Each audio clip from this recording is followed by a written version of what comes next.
이 세상에서 제일 가치 있는 일이 무엇이냐고 물어보면 저는 자식을 키우는 것이라고 말하겠습니다. 그런데 부모가 된다는 것이 참 힘든 일이라는 것을 부모가 되어보니 알겠습니다. 우리는 누구나 누군가에게는 자식입니다. 누군가로부터 태어나 키워졌고 그 긴 시간 동안 많은 영향을 받으며 자랐습니다. 그래서 부모는 아주 중요한 사람입니다. 한 20대 청년의 이야기를 소개하겠습니다. 이 청년의 어머니가 암 선고를 받으셨는데 자신에게 남은 시간이 얼마 없다는 것을 아시고 가장 먼저 털실을 여러 개 사셨다고 합니다. 그래서 시간이 날 때마다 털실로 머플러를 짜셔서 돌아가시기 전에 이 청년에게 머플러를 선물해주고 떠나셨다고 합니다. 그래서 이 청년은 머플러를 볼 때마다 어머니를 떠올린다고 합니다. 여러분들은 부모님을 떠올리게 만드는 무언가가 있으신가요? 다 자라서 따로 살게 되더라도 생각만 해도 그립고 마음이 따스해지는 존재가 바로 부모라는 존재지요. 부모는 아이가 생명이 위험한 순간에 자신의 생명을 아끼지 않고 당연히 내어주는 그런 존재이기도 합니다. 아이들은 태어나는 순간부터 부모가 없으면 살 수가 없고 부모의 무한한 사랑을 먹고 자라는 존재입니다. 또한 부모는 아이들에게 생명의 밧줄과도 같은 존재이지요. 아이들은 부모가 주는 아낌없이 주는 조건 없는 사랑을 통해 자라나갑니다. 부모가 주는 깊고 넓은 사랑으로 성장해 나갑니다. 그러면 아이들은 그 어린 날의 기억과 추억을 가진 채 평생을 살아가게 됩니다. 그렇다면 아이들에게 있어서 부모란 어떤 사람이어야 할까요? 아이들에게 부모는 우주입니다. 부모가 아주 편안해야 하고 사랑을 받아야 하고 존중을 받고 부모가 주는 믿음과 신뢰를 기반으로 이 인생을 살아나가는 것입니다. 이것이 잘 되면 그 과정 속에서 아이들은 안정감을 갖습니다. 이런 부모의 조건 없는 사랑을 잘 받은 아이들은 부모와 같이 있을 때 편안합니다. 부모가 없는 순간에도 편안할 수 있습니다. 그러나 이러한 과정이 없이 사랑을 제대로 받지 못하고 자란 아이들은 부모와 함께 있을 때 오히려 불안하고 불편해합니다. 심지어 부모와 같이 있는 것이 제일 불행하다고 말합니다. 한 청년이 자신의 어린 날을 이렇게 회상했습니다. 우리 아버지는 언제나 술을 마시면 엄마를 때렸습니다. 그래서 엄마는 어느 날 짐을 싸서 집을 나가려고 했습니다. 나는 오히려 엄마가 아빠에게 맞지 않게 될 거라며 엄마에게 빨리 나가라고 했습니다. 우리는 그렇게 떠난 엄마를 이해해 보려고 노력했고 아빠에게 더 이상 맞지 않게 되어 다행이라고 생각했지만 엄마가 떠난 뒤 저는 아빠의 술주정을 고스란히 받아내야 했습니다.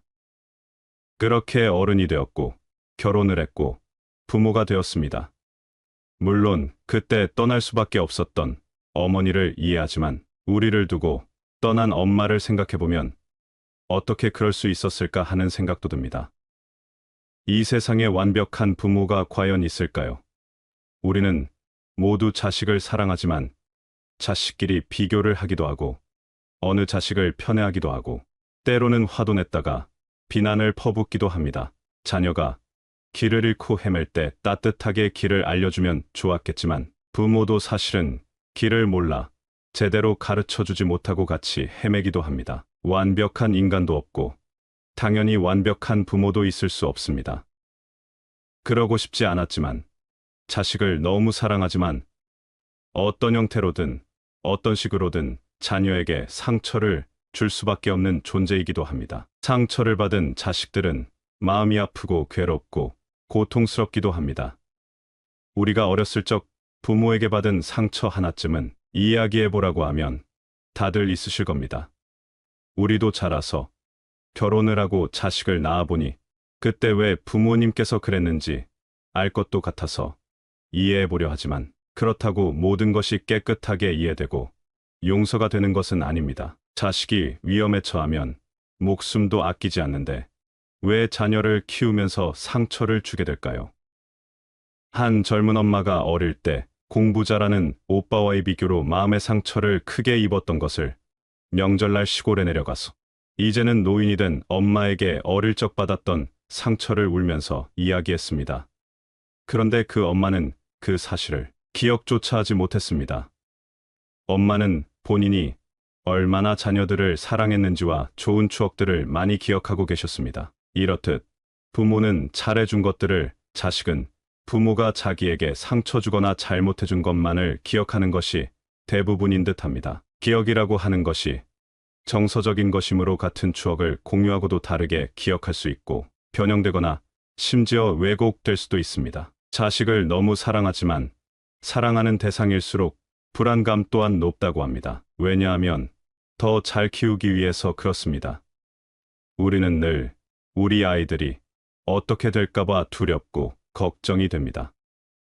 한 젊은 아빠는 어린 시절에 부모님의 잦은 다툼으로 마음이 늘 불안하게 자랐고 권위적인 아빠였기에 어떠한 대화다운 대화도 해본 적이 없다고 합니다.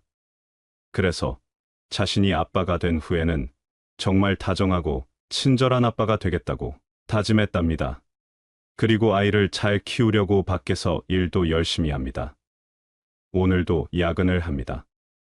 돈을 벌어 아이가 원하는 것 하나라도 더 해주고 뒷바라지를 잘하려면 돈을 열심히 벌어야 한다고 생각합니다. 그러나 퇴근을 하고 집에 와서 아이들이 다투기라도 하면 버럭하고 화를 잘 낸답니다. 이 아빠는 어린 시절 자신의 아빠가 했던 닮고 싶지 않았던 아빠의 좋지 않은 면을 닮아 있습니다.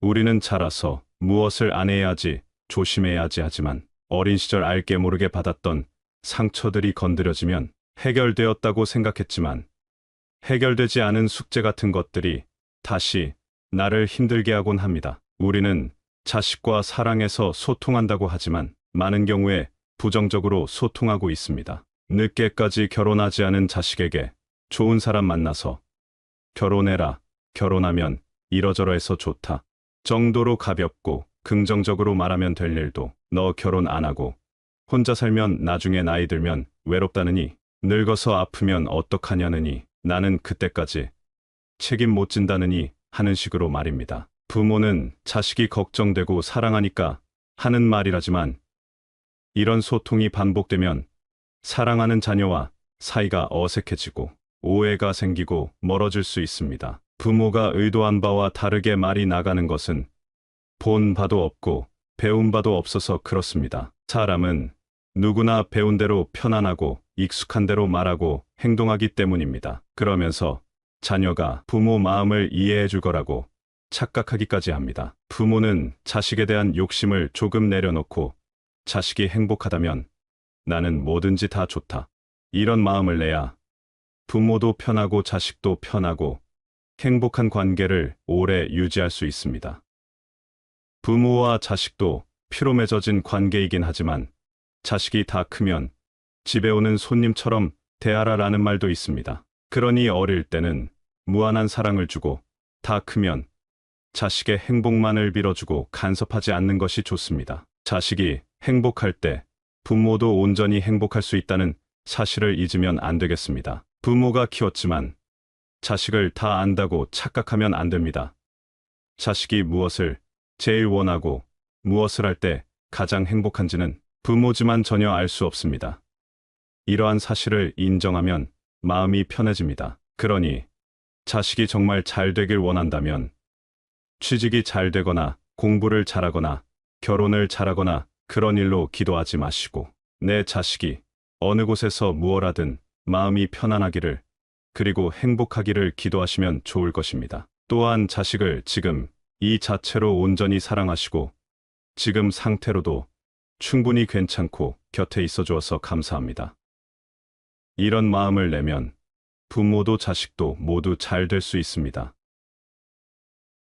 오늘 들려드린 지혜의 말씀이 너무나도 귀하고 귀합니다. 우리는 누군가의 자녀이기도 하고 누군가의 부모이기도 합니다. 오늘 배운 말씀대로 인생을 살아간다면 자녀도 부모도 모두 행복한 삶을 영위할 수 있습니다. 여러분의 매일이 행복하셨으면 좋겠습니다. 이상으로 시니어를 위한 모든 것 시니어 톡톡이었습니다. 더 알찬 내용으로 찾아오겠습니다. 오늘 영상이 도움이 되셨다면 구독과 좋아요 부탁드립니다. 감사합니다.